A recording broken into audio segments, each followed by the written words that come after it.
नमस्ते बच्चों, मेरा नाम है आशुतोष दुबे और आप लोग देख रहे हैं मेरा YouTube चैनल एक्स्ट्रा पीरियड। बच्चों, हम लोग ने पिछले लेक्चर में थर्मोडायनेमिक्स स्टार्ट किया था, है ना।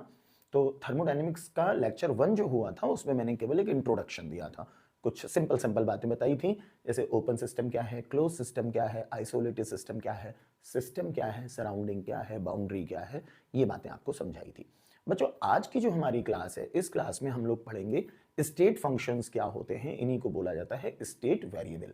तो स्टेट फंक्शन, स्टेट वेरिएबल क्या होते हैं, इनको थोड़ा सा समझना है। ध्यान से आप देखते रहना, सारी बातें समझ में आएंगी। आपको जो भी नोट्स बनाने हो वो भी आप नोट्स बना सकते हैं। देखो बच्चों, हेडिंग लिखा है मैंने स्टेट फंक्शन और स्टेट वेरिएबल। तो स्टेट फंक्शन, स्टेट वेरिएबल होते क्या है?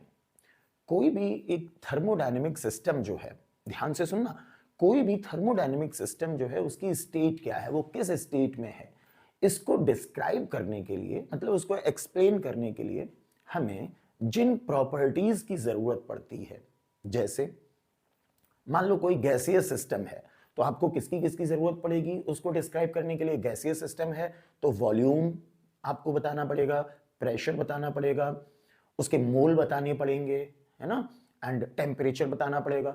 तो ये सारी जो बातें हो गई वो क्या हो गई? ये हो गए स्टेट फंक्शन या state variable. State function, state variable, यही वॉल्यूम, टेम्परेचर, मोल जो मैंने लिए, इन्हीं को हम बोलेंगे कि यही है स्टेट फंक्शन या स्टेट वेरिएबल। तो स्टेट फंक्शन, स्टेट वेरिएबल होते क्या है? किसी भी थर्मोडायनेमिक सिस्टम को डिस्क्राइब करने के लिए हमें जिन प्रॉपर्टीज की जरूरत पड़ती है, और ऐसी प्रॉपर्टीज जिनको हम कैलकुलेट कर सकते हो, तो जिन प्रॉपर्टीज की जरूरत पड़ती है उन्हीं प्रॉपर्टीज को ही हम बोलते हैं स्टेट फंक्शन, या इन्हीं को बच्चों बोला जाता है स्टेट वेरिएबल। तो आपको अगर नोट्स बनाने हो तो आप प्रॉपर जो है वो नोट्स बना सकते हैं। जैसे देखो, मैंने यहाँ पे साफ साफ लिखा है कि those measurable properties, those measurable properties are called a state variable or state function which are required to describe the state of a thermodynamic system। इस बात को और अच्छे से समझने के लिए मैंने हिंदी और इंग्लिश में मिक्स करके यहाँ पे कुछ लिखा है। इसको अगर आप ध्यान से देखें तो पूरी बात समझ जाएंगे। देखो बच्चों, मैंने क्या लिखा? मैंने लिखा कि कोई भी थर्मोडायनेमिक सिस्टम गैसियस स्टेट में है या सॉलिड स्टेट में है या लिक्विड स्टेट में है या इनिशियल स्टेट में है या फाइनल स्टेट में है या किसी भी कैसी भी स्टेट में है, ओके, इस बात को एक्सप्लेन करने के लिए हमें जिन कैलकुलेट हो सकने वाली प्रॉपर्टीज, ऐसी प्रॉपर्टीज हो जिनको हम कैलकुलेट कर सकते हो, तो कैलकुलेट हो सकने वाली प्रॉपर्टीज की जरूरत पड़ती है, उन्हीं प्रॉपर्टीज को स्टेट फंक्शन या स्टेट वेरिएबल कहते हैं। जैसे इनके एग्जांपल जो हैं बच्चों वो हैं, जैसे volume, internal energy, pressure, Gibbs energy, इसी को गिब्स फ्री एनर्जी बोलते हैं, या आप केवल फ्री एनर्जी बोल सकते हो, एंथैल्पी, एंट्रोपी एंड टेम्परेचर।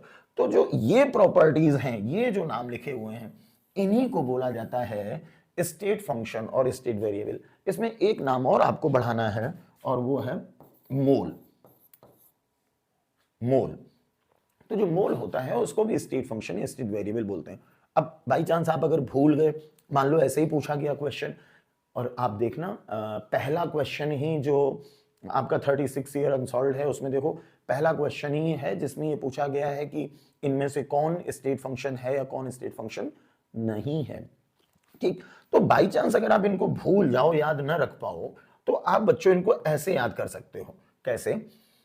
मैं इनके स्टेट फंक्शन या स्टेट वेरिएबल, इनके एग्जांपल्स बता रहा हूं। तो इनके एग्जांपल्स को आप ऐसे याद रख सकते हैं कि मैंने लिखा VIP और फिर मैंने लिखा GEET, VIP गीत। और बच्चों, आजकल एक बड़ा VIP गीत चल रहा है और मुझे सच में नहीं पता ये इतना पॉपुलर हो कैसे गया। जिसको देखो वही इस पे आजकल रील बना रहा है, छोटे छोटे बच्चे मोहल्ले में गाते घूम रहे हैं, मोए मोए मोए मोए, पता नहीं क्या ये चल रहा है, मोए मोए। आप लोग नहीं सुना होगा, तो मैंने सोचा जब दुनिया मोए मोए कर रही है तो जरा मैं भी मोए मोए कर लेता हूँ, मोए मोए। तो मैंने लिखा VIP गीत मोए मोए। जरा देखो इसका मतलब क्या है। VIP गीत मोए मोए का मतलब ये हो गया बच्चों, वी से, ये आपको स्टेट फंक्शन है, स्टेट वेरिएबल, ये कोई तोप नहीं है। इन्हीं लोगों को, ये जो नाम लिखे हुए थे, इन्हीं लोगों को ही स्टेट फंक्शन है, स्टेट वेरिएबल कहते हैं। ठीक है, तो यहां पे आया V, तो V से आपको याद रखना है, V से वॉल्यूम, I से आपको याद रखना है internal energy, internal energy. P से आपको याद रखना है प्रेशर, ठीक है। G से आपको याद रखना है गिब्स फ्री एनर्जी, या केवल आप फ्री एनर्जी भी बोल सकते हो, गिब्स साइंटिस्ट का नाम है, ठीक है। E से आपको याद रखना है बच्चों एंट्रोपी, फिर E से आपको याद रखना है एंथैल्पी, एंथैल्पी। T से आपको याद रखना है टेम्परेचर, एंड मोए मोए जो लास्ट में आया, मोए मोए से आपको याद रखना है मोल, ठीक। तो इस तरह से हम लोगों ने एक तरीका बना लिया कि वीआईपी गीत मोए मोए। तो ये जो प्रॉपर्टीज हैं, volume, internal energy, pressure, Gibbs energy, या इसी को फ्री एनर्जी बोल सकते हो या पूरा नाम बोल सकते हो Gibbs free energy, entropy, enthalpy, temperature and मोल। तो इन प्रॉपर्टीज को बोला जाता है स्टेट फंक्शन और स्टेट वेरिएबल। इसलिए बोलते हैं क्योंकि कोई भी थर्मोडायनेमिक सिस्टम किस स्टेट में है उसको डिस्क्राइब करने के लिए हमें वॉल्यूम की जरूरत पड़ेगी, इंटरनल एनर्जी की जरूरत पड़ेगी, प्रेशर की जरूरत पड़ेगी और इनकी जरूरत पड़ेगी। तो आपको स्टेट फंक्शन, स्टेट वेरिएबल के एग्जांपल समझ में आ गए होंगे। अब बच्चों जरा आगे की कुछ बातें समझते हैं। आगे की बातें प्रॉपर्टीज ऑफ स्टेट फंक्शन। तो स्टेट फंक्शन की प्रॉपर्टीज क्या होती हैं? देखो जरा, पहली प्रॉपर्टी क्या मैंने लिखी है यहां पर, ये मैंने साफ साफ इसलिए लिख दिया कि आप लोग प्रॉपर नोट्स बना लें। कई बार होता है कि पूरा हैंड राइटिंग में लिखने से कहीं कहीं पे कुछ बच्चों को राइटिंग समझ में नहीं आता तो दिक्कत आती है, तो वो मैंने उसको टाइप करके ऐसे लिख दिया है ताकि आसानी से समझ में आ जाए सबको। देखो बच्चों, प्रॉपर्टीज ऑफ स्टेट फंक्शन क्या है? State function depends only on current state of system and does not depend on previous state और पाथ फॉलोड। इसका मतलब यह है, देखो जहां पर भी मैं लिख रहा हूं क्या स्टेट फंक्शन, तो जहां भी मैं स्टेट फंक्शन लिख रहा हूं इसका मतलब है मैं लिख रहा हूं वीआईपी गीत मोए मोए। इसका मतलब यह हुआ कि जहां भी स्टेट फंक्शन लिखा है यहां पे आप ऐसे पढ़ सकते हो, वॉल्यूम डिपेंड्स ओनली ऑन, आप पढ़ सकते हैं internal energy depends only on, आप पढ़ेंगे प्रेशर डिपेंड्स ओनली ऑन, आप पढ़ेंगे Gibbs energy depends only on, आप पढ़ेंगे entropy depends only on, enthalpy depends only on, temperature depends only on, या फिर मोल डिपेंड्स ओनली ऑन। तो जहां पे मैंने स्टेट फंक्शन लिखा है इसका मतलब है कि वहां पर आप इनमें से कोई भी प्रॉपर्टी लिख सकते हो। तो ये जो प्रॉपर्टीज होती हैं सारी की सारी, जो अभी मैंने पीछे पेज पे इनका डिटेल में नाम बताया था, ये प्रॉपर्टीज केवल करंट, वर्तमान जो स्थिति है उसी पे डिपेंड करती हैं, उससे पहले की क्या कंडीशन थी उस पे डिपेंड नहीं करती हैं। साथ ही साथ ये प्रॉपर्टीज इस बात पर भी डिपेंड नहीं करती कि कौन सा पाथ यूज किया गया, कौन सा रास्ता यूज किया गया। इसको भी मैं आसान भाषा में और आपको समझाने जा रहा हूं कि पाथ का मतलब क्या है, ठीक है। इसी बात को थोड़ा और क्लियर फिर मैंने लिख दिया, क्या लिखा देखो बच्चों, change in state function between two state does not depend on path. जो चेंज है वो पाथ पर डिपेंड नहीं करता। इस बात को ऐसे समझो, जैसे मान लो एक गिलास में पानी है, ओके, ध्यान से सुनना ये एग्जांपल, अभी आपको समझ में आ जाएगा कि पाथ का मतलब क्या है, does not depend on path. एक गिलास में पानी है, पहले पानी जो था वो 20 डिग्री सेल्सियस पे था, ठीक। बाद में क्या हुआ, उस पानी का, ग्लास के पानी का टेम्परेचर हो गया 50 डिग्री सेल्सियस। अब आपसे पूछा जाए, पहले था 20 डिग्री सेल्सियस, बाद में हो गया 50 डिग्री सेल्सियस। आपसे पूछा जाए चेंज इन टेम्परेचर कितना है, आप तुरंत बता देंगे पहले 20 था, 50 हो गया, चेंज कितने का हुआ, 30 का। अरे 50 माइनस 20, 50 माइनस 20, 30 आ गया। तो चेंज आया 30 डिग्री सेल्सियस। अब ये चेंज आपको 30 डिग्री सेल्सियस ही बोलना है। अब इस बात से बच्चों कोई फर्क नहीं पड़ता कि वो 20 डिग्री सेल्सियस से 50 डिग्री सेल्सियस करने के लिए किसी ने एलपीजी गैस जला के किया, कि लकड़ी जला के किया, कि स्टोव जला के किया, कि कोई कैंडल जला के किया, कि माचिस की तीली जला के टेम्परेचर बढ़ाया। इस बात से कोई फर्क नहीं पड़ता कि कौन सा रास्ता चुना गया था 20 से 50 करने के लिए, क्या फर्क पड़ता उससे। चेंज इन टेम्परेचर तो चाहे जिस मेथड से वो बढ़ाया गया हो, चेंज इन टेम्परेचर तो आप 30 डिग्री सेल्सियस ही बताओगे। इसका मतलब क्या हुआ कि जो टेम्परेचर है वो इस बात पर डिपेंड नहीं कर रहा है कि आपने रास्ता माचिस वाला चुना या रास्ता कैंडल वाला चुना या रास्ता एलपीजी गैस वाला चुना या रास्ता स्टोव जलाया या रास्ता कोई और भट्टी जलाई या रास्ता आपने लकड़ी जलाई। इससे कोई फर्क नहीं पड़ता टेम्परेचर के ऊपर। टेम्परेचर जितना है वही आप चेंज इन टेम्परेचर बोलोगे। इसका मतलब हुआ कि टेम्परेचर इज स्टेट फंक्शन। और केवल टेम्परेचर नहीं, ये सारी बातें स्टेट फंक्शन हैं। ये इस बात पर डिपेंड नहीं करती हैं कि रास्ता कौन सा चुना गया था, पाथ कौन सा चुना गया था। बात समझ में आई? तो जो अभी मैंने आपको टेम्परेचर वाला की एग्जांपल दिया कि गैस जलाई, कि स्टोव जलाई, कि माचिस जलाई, कि लकड़ी जलाई, कि एलपीजी जलाई, उससे क्या फर्क पड़ता है? पहले 20 था, बाद में 50 हो गया, तो चेंज इन टेम्परेचर 30 रहेगा। ठीक है, इसका मतलब यह है कि जो प्रॉपर्टी है स्टेट फंक्शन की वो ये है कि does not depend on previous state. पहले कितना था, क्या हुआ उस पानी के साथ, क्या उससे लेना देना। साथ ही साथ कौन सा रास्ता चुना गया, कौन सा पाथ चुना गया, इससे भी कोई लेना देना नहीं होता है। ठीक है, तो यहां पे लिखा था change in state function between two states does not depend on path followed but it depends on initial state and final state. ठीक, अब देखो मैंने यहां पे एक हिंट लिख दिया है कि change in state function equals final state minus initial, sorry, change in state function equals final value minus initial value. इसका मतलब यह है बच्चों, चेंज को रिप्रेजेंट कैसे करते हैं? चेंज को रिप्रेजेंट करते हैं डेल्टा से। चेंज को रिप्रेजेंट करते हैं हम लोग, एक मिनट, हाँ, चेंज को हम लोग रिप्रेजेंट करते हैं किससे? डेल्टा से। तो जैसे ये इनमें से कोई भी प्रॉपर्टी है, जैसे मान लो गिब्स फ्री एनर्जी है, आपको लिखना है डेल्टा जी। तो डेल्टा जी जो है ये final value minus initial value, इसको कर देंगे G2 माइनस G1। जैसे मान लो वॉल्यूम है तो डेल्टा V ये हो जाएगा V2 माइनस V1। जैसे इंटरनल एनर्जी है, इंटरनल एनर्जी डेल्टा U से रिप्रेजेंट करते हैं, तो ये हो जाएगा U2 माइनस U1। जैसे प्रेशर है यानी कि change in pressure delta P, ये हो जाएगा P2 माइनस P1। जैसे टेम्परेचर है तो डेल्टा T बराबर हो जाएगा T2 माइनस T1। जी हम लोग लिख ही चुके हैं। ठीक, entropy, entropy change in entropy delta S, ये हो जाएगा S2 minus S1। Change in enthalpy delta H, ये हो जाएगा H2 माइनस H1। टेम्परेचर मैंने लिख ही दिया है। ठीक, तो जितनी भी ये प्रॉपर्टी हैं अगर इनमें चेंज पता करना हो तो इनका चेंज पता करने का बस आसान सा तरीका होता है final value minus initial value. इतना आप कर दो, आपको चेंज पता चल जाएगा। किनमें ये करना है? वीआईपी गीत मोए मोए में। वीआईपी गीत मोए मोए जो प्रॉपर्टीज हैं इन्हीं को बोला जाता है स्टेट फंक्शन, या इन्हीं को बोला जाता है स्टेट वेरिएबल। इतना क्लियर हो गया? अब आते हैं जरा नेक्स्ट पॉइंट पर। देखो बच्चों, अभी मैंने जो एक वाटर वाला एग्जांपल दिया था उसी को मैंने यहां पे लिख भी दिया। क्या है कि मान लो एक ग्लास में पानी का टेम्परेचर 50 डिग्री सेल्सियस है, लेकिन कुछ देर पहले ये 20 डिग्री सेल्सियस था, तो चेंज इन टेम्परेचर आया 50 माइनस 20 यानी कि 30 डिग्री सेल्सियस, अभी जो मैंने समझाया था।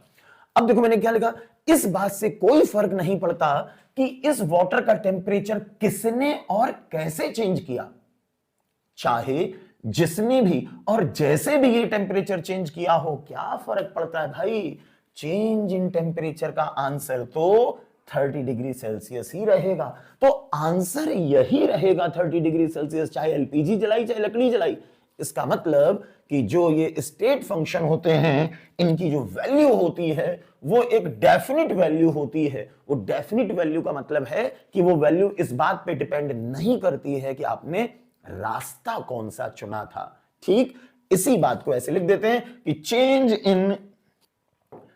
इन state function between two states is a definite quantity. तो डेफिनिट क्वांटिटी का मतलब यही है, दैट इज कौन सा पाथ यूज किया गया, इससे कोई लेना देना नहीं है। यहां तक की बातें आपको क्लियर हो गई होंगी। अब बच्चों जरा आगे की बात पे आते हैं। देखो मैंने एक नोट लिखा कि change in state function is not a state function. इसमें बड़ा कंफ्यूजन होता है बच्चों को। ये क्या लिखा है कि change in state function is not a state function? बच्चों इसका मतलब यह है, ध्यान से सुनना, इस बात को समझना, बहुत इंपॉर्टेंट बात है। स्टेट फंक्शन का मतलब क्या है? ये जो लिखा है स्टेट फंक्शन, स्टेट फंक्शन की जगह पे आप पढ़ेंगे वीआईपी गीत मोए मोए, ठीक। तो change in volume, change in internal energy, change in pressure, change in Gibbs energy, change in enthalpy, change in entropy, change in temperature, change in mole does not, sorry मैंने डज नॉट यहां पे गलत बोल दिया, change in ये is not a state function, मतलब ये लोग स्टेट फंक्शन नहीं है। चेंज जो है वो स्टेट फंक्शन नहीं। इसको ऐसे आसान सी भाषा में और समझो, जैसे बच्चों ध्यान से देखना, टेम्परेचर स्टेट फंक्शन है, लेकिन change in temperature state function नहीं है। जैसे वॉल्यूम स्टेट फंक्शन है, लेकिन change in volume state function नहीं है। जैसे एंट्रोपी एस से रिप्रेजेंट करते हैं, स्टेट फंक्शन है, लेकिन change in entropy state function नहीं है। जैसे एंथैल्पी एच से रिप्रेजेंट करते हैं, स्टेट फंक्शन है, लेकिन change in enthalpy state function नहीं है। जैसे प्रेशर स्टेट फंक्शन है, लेकिन change in pressure state function नहीं है। तो यही लिखा गया है कि चेंज इन स्टेट फंक्शन, जो चेंज है, is not a state function, तो ये स्टेट फंक्शन नहीं है। तो यही मैंने एक छोटा सा एग्जांपल यहां पे लिखा था कि for example temperature is state function, but change in temperature delta T is not a state function. Okay, अब आते हैं बच्चों नेक्स्ट पॉइंट पर। नेक्स्ट पॉइंट क्या है, इसको भाई ध्यान देना, इसकी जरूरत आपको न्यूमेरिकल्स में पढ़ने वाली है, तो बहुत ज्यादा इसको ध्यान से देखना, क्योंकि न्यूमेरिकल्स में साइक्लिक प्रोसेस वाले जो न्यूमेरिकल्स होते हैं उनमें इनकी जरूरत पड़ेगी। देखो क्या लिखा है, change in state function in a cyclic process is equal to 0। देखो बच्चों, जहां पर भी लिखा हुआ है स्टेट फंक्शन, वहां पर आपको पढ़ना है वीआईपी गीत मोए मोए, यही तो मैंने बोला। तो वीआईपी गीत मोए मोए, इसका मतलब change in volume, change in internal energy, change in pressure, change in Gibbs free energy, change in enthalpy, change in entropy, change in temperature, तो ये सब जो है in a cyclic process is equal to 0। इसका मतलब बच्चों ये हुआ, इसका मतलब यह हुआ कि जैसे मान लो अगर क्वेश्चन में यह लिख दिया गया है कि एक साइक्लिक प्रोसेस है, ये क्वेश्चन में मेंशन कर दिया कि एक साइक्लिक प्रोसेस है, ठीक। अब अगर साइक्लिक प्रोसेस है तो साइक्लिक प्रोसेस में डेल्टा वी ये आप लेंगे 0, ठीक। Change in volume, change in internal energy, internal energy को यू से रिप्रेजेंट करते हैं, डेल्टा यू आप लेंगे 0। Change in pressure, delta P आप लेंगे 0। Change in Gibbs free energy, delta G आप लेंगे 0। Change in entropy, delta S आप लेंगे 0। Change in enthalpy, delta H ये आप लेंगे 0। Change in temperature, delta T ये आप लेंगे 0। देखो क्यों 0 लिया जाता है, इसलिए लेते हैं बच्चों, इसकी वजह भी देखो मैंने नीचे लिख दी है। वजह यह है कि बिकॉज साइक्लिक प्रोसेस में initial state and final state same होती हैं। अरे साइक्लिक प्रोसेस का मतलब क्या है, साइक्लिक प्रोसेस का मतलब है जैसे एक कोई प्रोसेस थी, यहां से शुरू हुई और यहां तक गई, ए से बी तक गई, और उसके बाद यहां बी से वापस आ गई यहीं ए तक, तो ये हो गई साइक्लिक प्रोसेस। तो इसमें क्या है, इनिशियल स्टेट भी यही थी, यहां से जाके फिर यहीं पे आ गई, फाइनल स्टेट भी यही है। इसका मतलब अगर ये प्रेशर था तो जितना P1 है उतना ही P2 है, तो चेंज कितना आया, P1 P2 दोनों बराबर, चेंज आया 0। अगर मान लो ये टेम्परेचर होता तो जितना T1 है उतना ही T2 है, तो चेंज कितना आया 0। मान लो ये वॉल्यूम होता तो जितना V1 है उतना ही V2 है, तो जब दोनों बराबर हैं तो चेंज कितना आया 0। बात समझ में आई आपको? तो इसका मतलब यह था बच्चों कि change in volume, change in internal energy, change in pressure, change in Gibbs free energy, change in entropy, change in enthalpy, change in temperature, in cyclic process जो होता है वो आपको 0 लेना है। तो तो ये बातें आपको न्यूमेरिकल्स में यूज करनी पड़ेंगी, तो इनको बहुत अच्छे से आप लोग ध्यान रखना। बस स्टेट फंक्शन स्टेट वेरिएबल में इतनी ही बातें हैं। तो स्टेट फंक्शन क्या होते हैं? ये होते हैं वीआईपी गीत मोए मोए, मोए मोए जो आजकल गाना चल रहा है भाई, मैंने लिख दिया यहाँ पे, ठीक। और ये कौन सी प्रॉपर्टी होती है? ये वो प्रॉपर्टीज होती हैं जिनकी जरूरत हमें पड़ती है किसी थर्मोडायनेमिक सिस्टम की स्टेट को डिस्क्राइब करने के लिए। बच्चों यहीं पे एक छोटी सी बात 2 लाइन की और समझ लो। देखो ये तो हो गए स्टेट फंक्शन। स्टेट फंक्शन के साथ साथ एक होते हैं पाथ फंक्शन। ये पाथ फंक्शन क्या है? पाथ फंक्शन बच्चों वो प्रॉपर्टीज होती हैं जो पाथ पर डिपेंड करती हैं। पाथ पर डिपेंड करती हैं का मतलब वो प्रॉपर्टीज जो इस बात पे डिपेंड करती हैं कि आपने कौन सा रास्ता चुना था। जैसे एक बहुत छोटा सा एग्जांपल है, मान लो आपको एक पहाड़ चढ़ना है। पहाड़ चढ़ना, आप ऐसे समझ लो आपको वैष्णो देवी मंदिर में ऊपर तक पूरी चढ़ाई करके जाना है। अब आपके पास 2 तरीके हैं। एक तरीका है कि आप पैदल पैदल चढ़ के गए और मंदिर तक पहुंच गए, ठीक। दूसरा तरीका यह था कि आप पैदल पैदल नहीं गए, आपने हेलीकॉप्टर कर लिया। हेलीकॉप्टर वहां चलता है, हेलीकॉप्टर का आपने जो भी वहां के चार्जेस थे वो पे किए और आप हेलीकॉप्टर से ऊपर वैष्णो देवी चले गए। अब जरा यहां पे एक चीज समझो, कोई ये पूछे कि जब आप पैदल पैदल गए तो वैष्णो देवी तक पहुंचने में आपको ज्यादा वर्क करना पड़ा, या जब आप हेलीकॉप्टर में बैठ के गए तो आपको ज्यादा वर्क करना पड़ा? कोई भी एक छोटा सा बच्चा भी बता देगा कि जब पैदल पैदल गए, जब हमने पैदल जाने का रास्ता चुना तो हमें ज्यादा वर्क करना पड़ा। जरा ध्यान देना, जब पैदल जाने का रास्ता चुना वर्क हमें ज्यादा करना पड़ा। जब हेलीकॉप्टर से जाने का रास्ता चुना तो वहीं उसी डेस्टिनेशन, उसी वैष्णो देवी तक पहुंचने में आपको वर्क कम करना पड़ा। इसका मतलब वर्क एक ऐसी प्रॉपर्टी है जो पाथ पर डिपेंड करती है, मतलब वो काम कैसे किया गया था इस पे डिपेंड करता है। इसलिए जो वर्क है that is example of path function. तो पाथ फंक्शन बच्चों वो प्रॉपर्टीज होती हैं जो इस बात पे डिपेंड करती हैं कि कौन सा पाथ यूज किया गया था। तो यही यहां पे लिखा हुआ है, क्या लिखा हुआ है कि प्रॉपर्टी ऑफ पाथ। तो ये होती है प्रॉपर्टी ऑफ पाथ। इसका मतलब हुआ कि डिपेंड्स ऑन पाथ फॉलोड, कौन सा रास्ता चुना गया था उस पर डिपेंड करती है। इनके बस आप ये 3 एग्जांपल याद रखो, heat, work and molar heat capacity, ठीक है। तो heat, work and molar heat capacity. तो अब तक हम लोगों ने आज की क्लास में क्या सीखा? हमने केवल इतना सीखा कि स्टेट फंक्शन, स्टेट वेरिएबल वो प्रॉपर्टीज होती हैं जो किसी थर्मोडायनेमिक सिस्टम को डिस्क्राइब करने के लिए हमें जिनकी जरूरत पड़ती है, और ये वो प्रॉपर्टीज होती हैं जिनको हम कैलकुलेट कर सकते हैं, जिनका हम मेजरमेंट कर सकते हैं। इनके एग्जाम्पल मैंने बताए, वीआईपी गीत मोए मोए। और वीआईपी गीत मोए मोए का मतलब क्या था? V का मतलब था वॉल्यूम, I का मतलब था इंटरनल एनर्जी, P का मतलब था प्रेशर, G का मतलब था गिब्स फ्री एनर्जी, आप केवल फ्री एनर्जी भी बोल सकते हैं, E का मतलब था एंट्रोपी, E का मतलब था एंथैल्पी, T का मतलब था टेम्परेचर, और मोए मोए का मतलब था मोल। और इसके बाद साइक्लिक प्रोसेस में मैंने बोला कि साइक्लिक प्रोसेस में जितनी भी ये प्रॉपर्टीज हैं वीआईपी गीत मोए मोए, ये सारी प्रॉपर्टीज का अगर चेंज देखा जाए जिसमें डेल्टा लगा देते हैं तो चेंज आप बताएंगे कितना होता है? 0 होता है, ओके।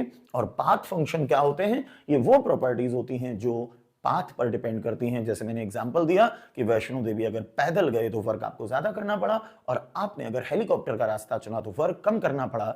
इसका मतलब जैसा रास्ता आपने चुना उसी के हिसाब से आपको वर्क कम या ज्यादा करना पड़ रहा है, means work is a path function. तो इसके 3 एग्जांपल होते हैं, heat, work and molar heat capacity. इतनी बातें आपको क्लियर हो गई होंगी। इसके जो भी नोट्स आपको बनाने हो अच्छे से नोट्स बना लेना, क्योंकि साफ साफ सब मैंने लिखा था, और मैं सेटिंग भी इस तरह की रखता हूं कि मैं इधर खड़ा हो जाऊं और लिखा हुआ इधर रहे, ताकि आपको वो साफ साफ दिखाई दे जाए, ठीक है। तो इसके बच्चों नोट्स बना लो, स्टेट वेरिएबल, स्टेट फंक्शन के, इनको अच्छे से तैयार कर लो। नेक्स्ट क्लास में आगे की बातें, जैसे एडियाबेटिक प्रोसेस क्या है वगैरह वगैरह, आइसोथर्मल प्रोसेस क्या है, एक्सपेंशन क्या है, साइक्लिक प्रोसेस क्या है, इन सब की जो डेफिनेशन वगैरह है, स्पॉन्टेनिटी क्या है, कैसे हम पता करेंगे रिएक्शन स्पॉन्टेनियस होगी या नहीं होगी, तो इस तरह से धीमे धीमे इस चैप्टर को हम लोग आगे बढ़ा रहे हैं। ठीक बच्चों, तो आज इतना ही। अगले वीडियो में इससे आगे की बातें बताऊंगा, नोट्स जरूर बना लेना। ठीक बच्चों, all the best, love you, tata bye bye, love you बच्चों, बाय बाय।